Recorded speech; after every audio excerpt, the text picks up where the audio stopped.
Hello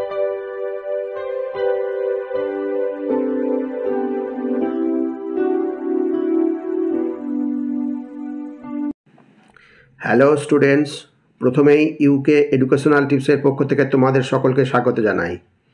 2024 সালের first সেমিস্টারে Bangla suggestion হিসাবে বাংলা সাহিত্যের ইতিহাস থেকে 5 নম্বর মানের প্রশ্নোত্তর আজকের ভিডিওতে দেওয়া হয়েছে।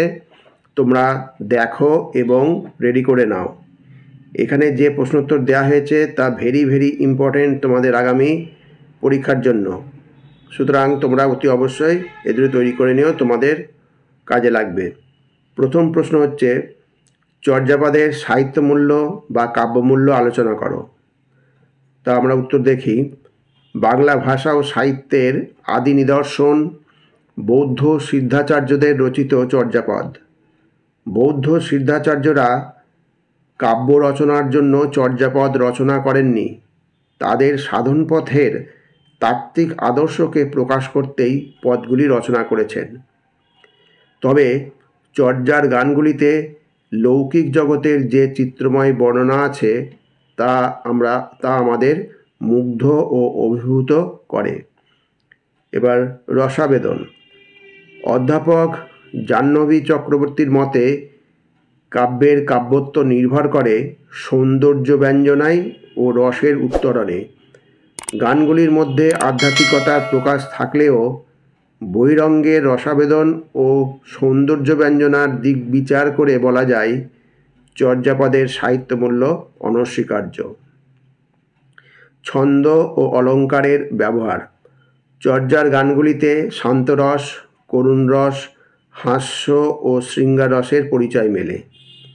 চর্যার গানগুলিতে পাদাকুলক ছন্দ ব্যবহৃত হয়েছে এবং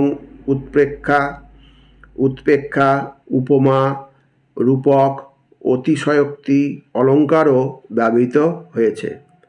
এবার নেক্সট হচ্ছে গল্পরস। চর্যার গানগুলি জীবন রসে ভরপুর। গ্রাম বাংলার অন্তজ সমাজের ছবি অত্যন্ত বাস্তবতার সঙ্গে এখানে উঠে এসেছে। চর্যার গানে ছোট কাহিনী ও নিটোল গল্পের পরিচয় মেলে। হরিণাব্যাধের জালে ধরা পড়েছে 6 সংখ্যক গানে আমরা তার পরিচয় পাই। এবার পরবর্তী হচ্ছে লৌকিক জগতের চিত্রময় বর্ণনা। চর্যায় গানগুলিতে লৌকিক জগতের চিত্রময় বর্ণনা আমরা পাই। শবরপাদের 28 সংখ্যক পদটিতে তার পরিচয় পাই। কবির রূপানুরাগ অনবদ্য। এবার নেক্সট হচ্ছে মন্তব্য। সাহিত্য যদি সমাজের দর্পণ হয় তবে চর্যাপদে সাধারণ মানুষের জীবনের নিখুঁত বিবরণ পাওয়া যায়। সন্ধ্যায় আরতির ঘণ্টা, গরুর দুধ দেওয়া, শিকারীর হরিণ ধরা, গ্রাম্যবধূর বিষণ্ণ মুখ, উৎসবে নৃত্যগীতির আয়োজন ও বিভিন্ন স্ত্রী আচারের পরিচয় চর্যাপদে মেলে। তাই আমরা জোর গলায় বলতে পারি চর্যাপদের সাহিত্যমূল্য যথেষ্টই গুরুত্বপূর্ণ। এবার পরবর্তী প্রশ্ন আমরা দেখি। বাংলা ভাষার উদ্ভবের ইতিহাস বিবৃত করো। অথবা প্রশ্নটা এইভাবে আসতে পারে, বাংলা ভাষার উদ্ভব ও ক্রমবিকাশ বিষয়ে আলোচনা করো। এখানে এই প্রশ্নটা 5 নম্বরেও আসতে পারে, আবার 10 নম্বর মানেও আসতে পারে। তা যেভাবে আসুক তোমরা লিখতে পারবে। প্রাক কথা। ভাষাতাত্ত্বিকদের অভিমত পৃথিবীর সমস্ত ভাষাগুলি কয়েকটি আদি উৎস থেকে জন্ম লাভ করেছে। এই আদি উৎসগুলিকে পৃথিবীর প্রাচীনতম ভাষা বংশ বলা হয়। এই ভাষা বংশগুলির উল্লেখযোগ্য হল ইন্দো ইউরোপীয় ভাষা। এই ভাষার অন্যতম শাখা ইন্দো ইরানীয়। ইন্দো ইরানীয় 2টি শাখায় পরে বিভক্ত হয়ে যায়। একটি হলো ইরানীয়, আরেকটি হচ্ছে ভারতীয় আর্য। এই ভারতীয় আর্য 3টি স্তরে বিন্যস্ত, যথা প্রাচীন ভারতীয় আর্য ভাষা, মধ্য ভারতীয় আর্য ভাষা।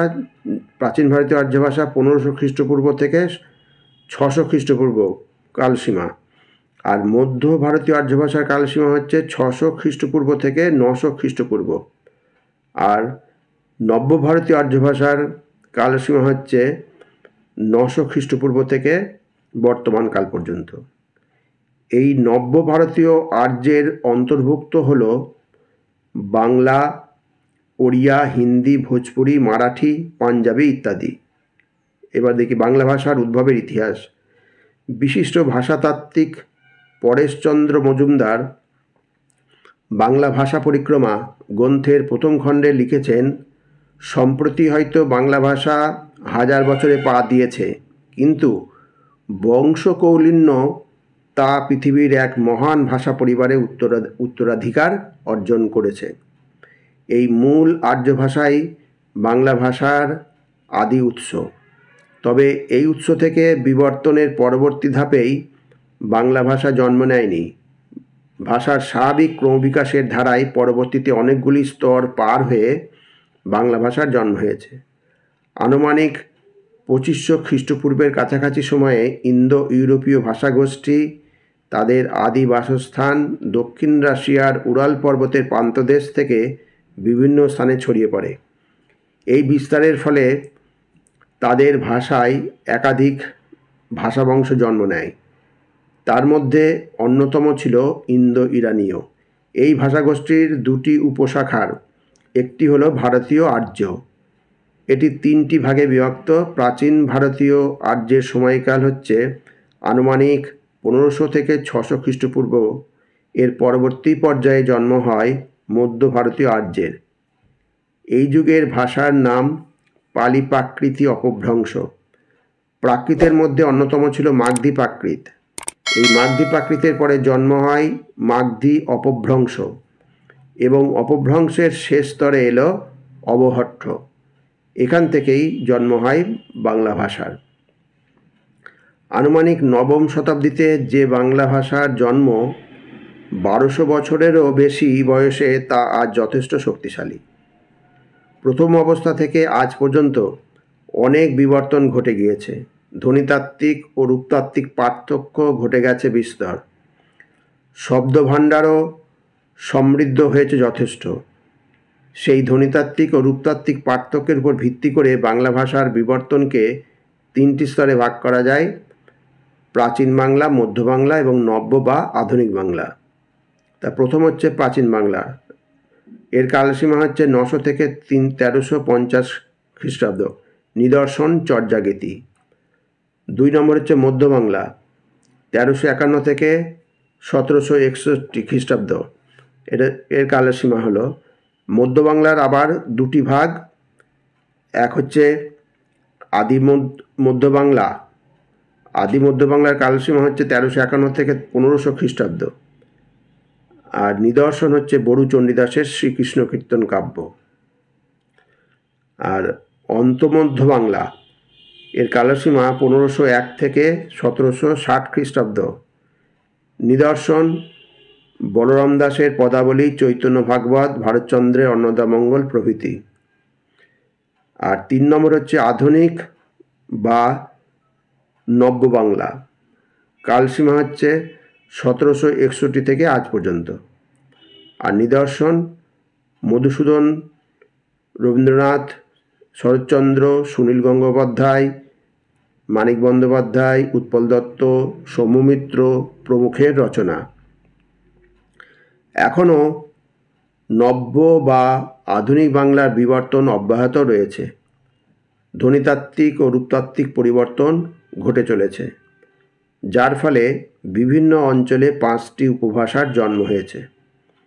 বিবর্তনের ফলে আজকের বাংলা ভাষা থেকে হয়তো সুদূর ভবিষ্যতে অন্য ভাষার জন্ম হবে। তাহলে স্টুডেন্টস, এই ছিল তোমাদের আজকের ভিডিওটা তোমরা খুব ভালো করে লক্ষ্য করো এবং তৈরি করে নিও। 2টি প্রশ্নই ভেরি ভেরি ইম্পর্টেন্ট। অতএব তোমরা অতি অবশ্যই এটা করে নিও, যা তোমাদের পরবর্তীকালে কাজে লাগবে। তাহলে স্টুডেন্টস, ভিডিওটা যদি ভালো লাগে অবশ্যই সাবস্ক্রাইব করো, এর সাথে একটা লাইক দিতে যেন ভুলো না, এবং তোমার ফ্রেন্ডসদের মধ্যে ভিডিওটি শেয়ার করো। তাহলে স্টুডেন্টস, আজকে এখানেই শেষ করি। তোমরা সকলে ভালো থেকো, সুস্থ থেকো। Thank you very much.